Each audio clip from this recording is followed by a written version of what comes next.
Hello and welcome, I'm Nico and we're back to Stellaris. So where we left off before, we just dealt with the space amoebas. As you can see, there's a special project there for my science ship to locate. So where's my science ship at? Okay, yeah, it's heading over towards that. Let's just have a look at the situation log. We can actually do a bit of research on the space amoeba. I think I'm going to do that because, quite frankly, I don't think there's any particular great reason to rush the colonial program. I've got some good targets near me, which I can head off to. I've got my home system to develop, and my construction ship will be bouncing in and out and all about the place. So I'm going to set it on a couple more. Actually, no, it can go back and it can be developing that nice source of minerals there. Just take that back up to fast speed again. Okay, so where are we in the galaxy? As you see, we've got an elliptical one with 1,000 stars. So we've got an interesting dust cloud over there and nothing much to the side here. We've got a nebula over there. Okay, we've fully repaired our strike force. We've got about 100 combat power. We did take a few losses against the space amoeba. So what are we going to do now? Let's see, let's have a look at Unity. Let's see how we're developing on planet surface. You see that greyed out human there? That's a developing population. As you can see here, we're getting some food and minerals from there. We've got a few tiles which aren't productive particularly. So let's have a look at the space amoebas. Okay, the space amoebas, the name has stuck as the pronunciation of the proper xenotaxonomic denominator is just too unwieldy for the average human.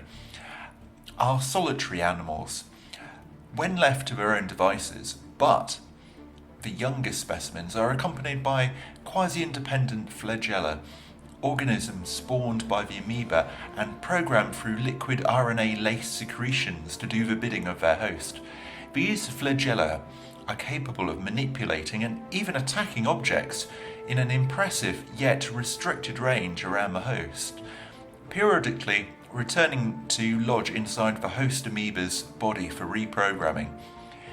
There are potential military applications of the graceful patterns of circulation apparent in the flagella's movement.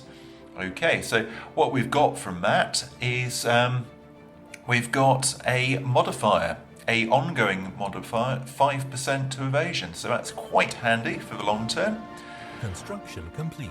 Let's see. Debris analysed. Okay, and we analysed there. We got a whole load of stuff on society research, but also we've found a whole load of stuff specifically relating to the amoebas. Okay, we've got habitable world survey, so I think, let's see, we'll get a reward for this later on. We just have to find 8 habitable worlds. Situation So we'll probably find those without too much hassle after that. Okay, now, am I going to develop anything on my home world? I'm going to set up,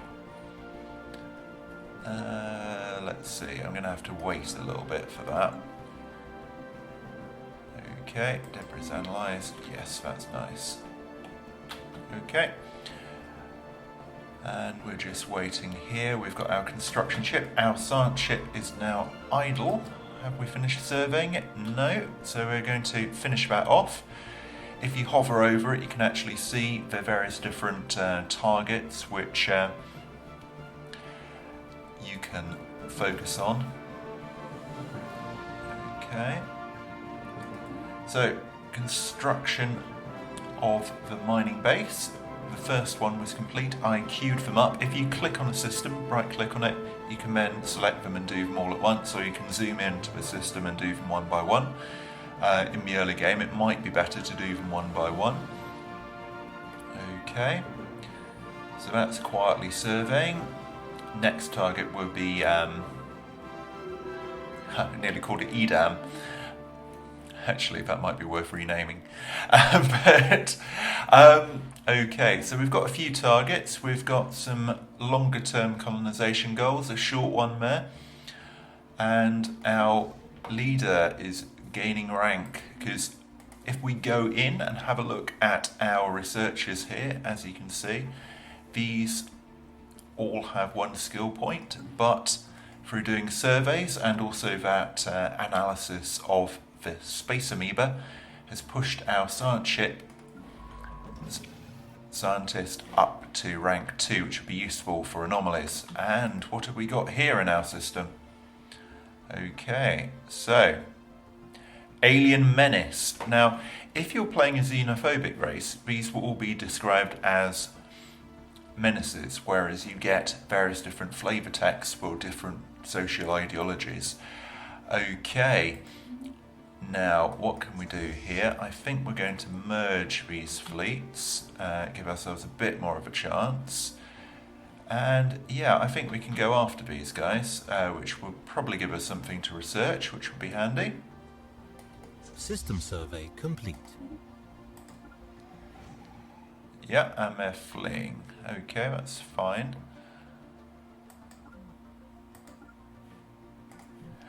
Okay, going to back off from that for a sec.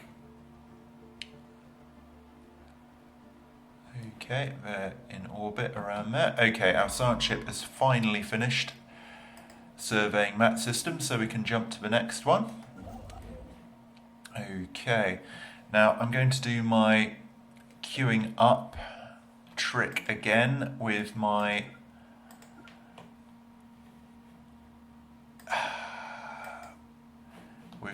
construction ship. So we're just going to set 4 of them there. The science ship will go over to EAM. I'm going to call that EDAM for now. Okay, can't wait to rename you. As soon as I claim you, you shall be renamed.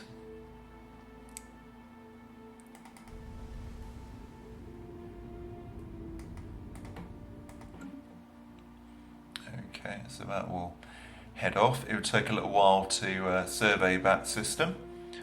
We've got these Bravo bogies bouncing around, so I'm going to look into the situation log and find out a bit more about them. Not too concerned about early rushing to colonise. You have to get your economy up and running. Currently I've just got +4 to energy.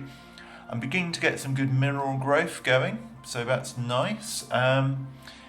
Potentially a bit more minerals over there. That's handy. I can also build a few more mining stations in my home system, and I've got some energy there, which would be rather handy. So I think I would do that. Okay, failure risk.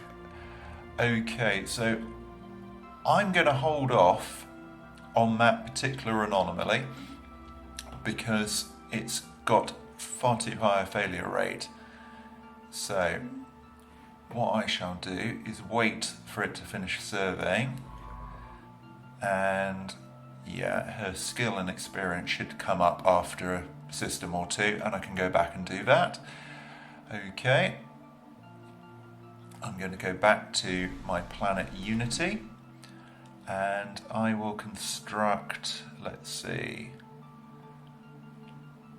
yes, I think over here we will have a power plant. And I think I will construct a lab as well as soon as I've got enough resources.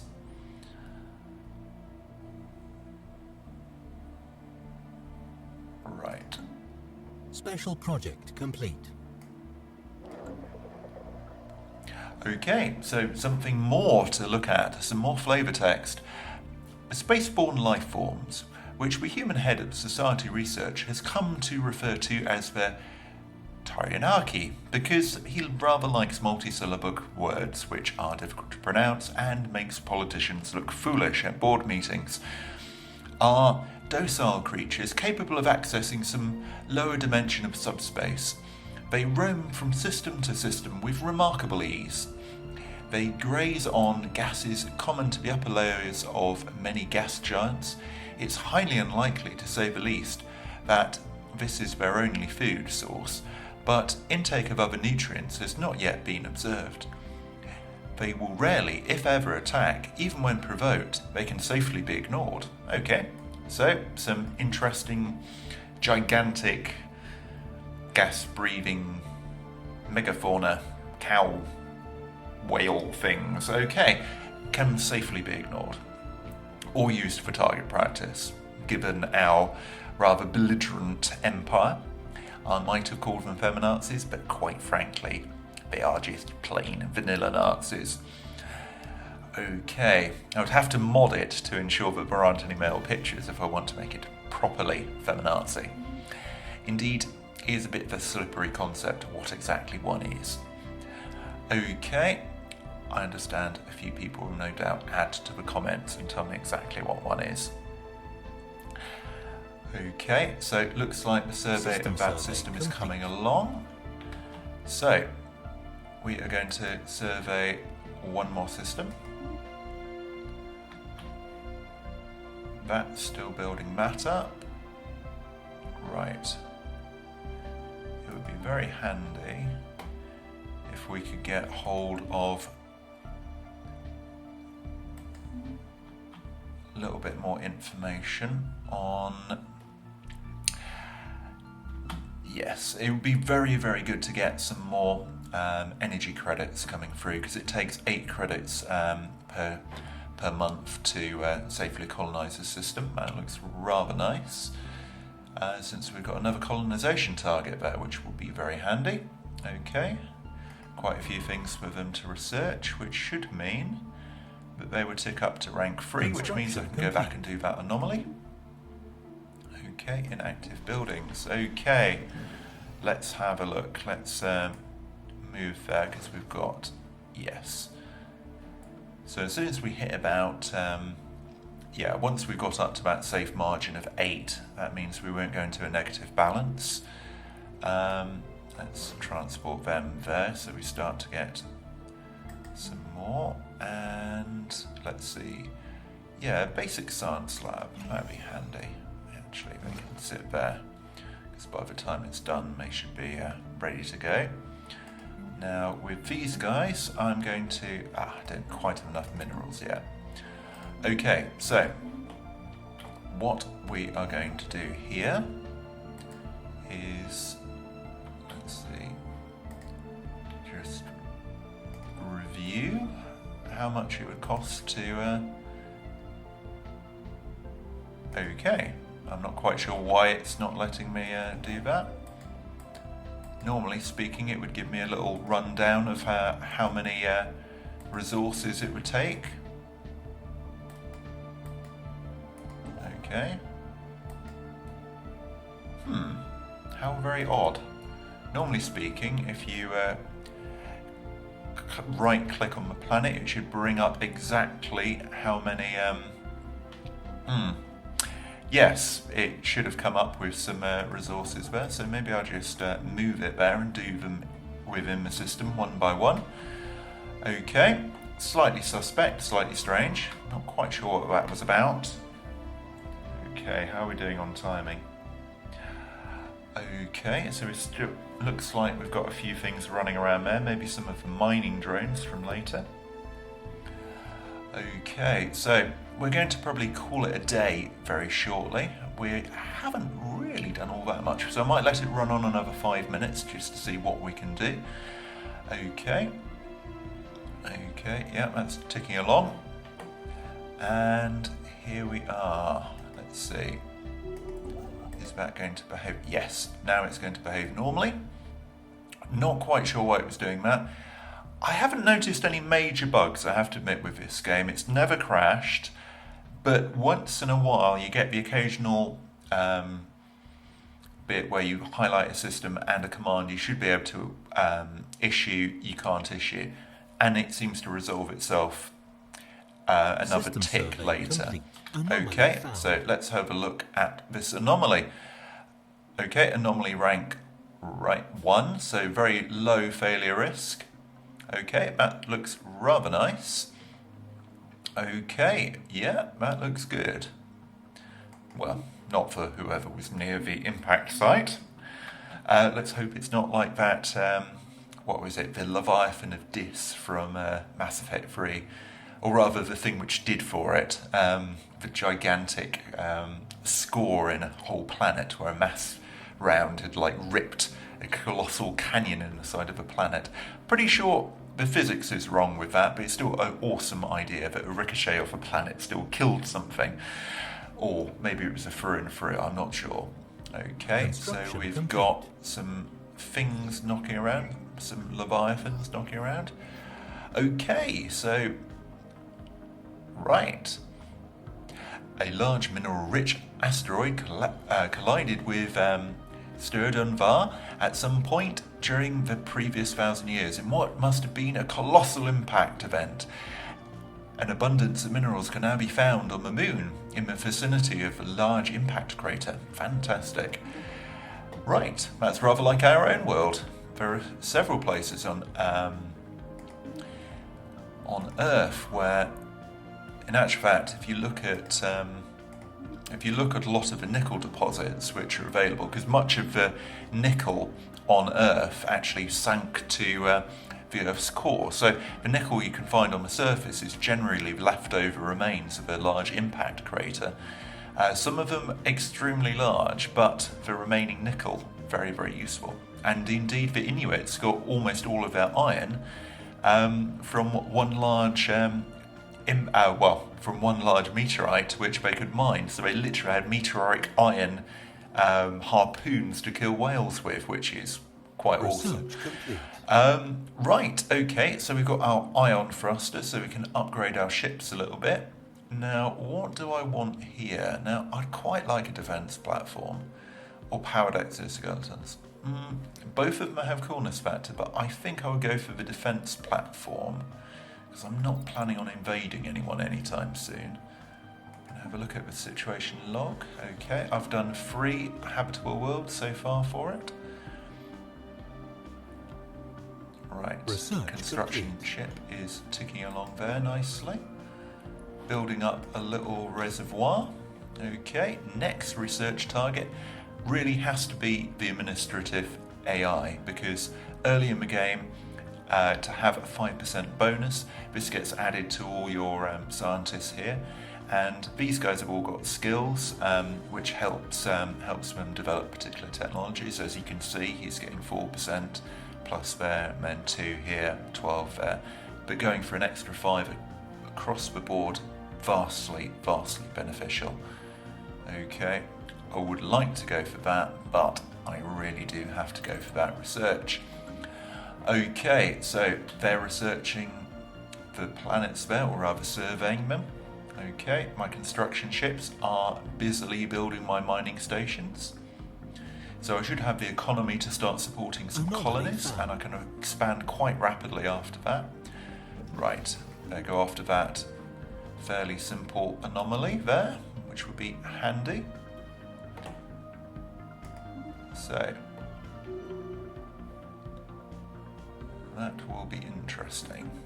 Okay, clear these messages out of the way.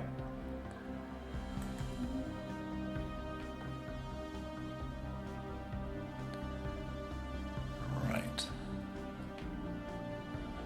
Yeah, but bring in another 3. So we're beginning to develop quite a good mineral economy, but we're still lagging a tiny bit in terms of energy production. Okay, alien writing.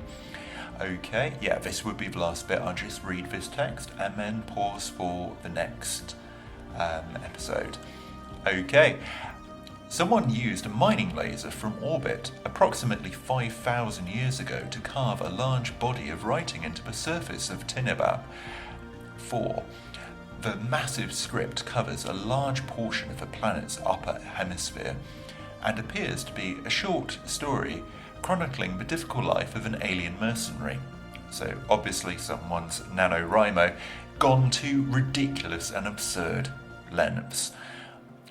Well, however you get through those 50,000 words in a month, I'm not judging.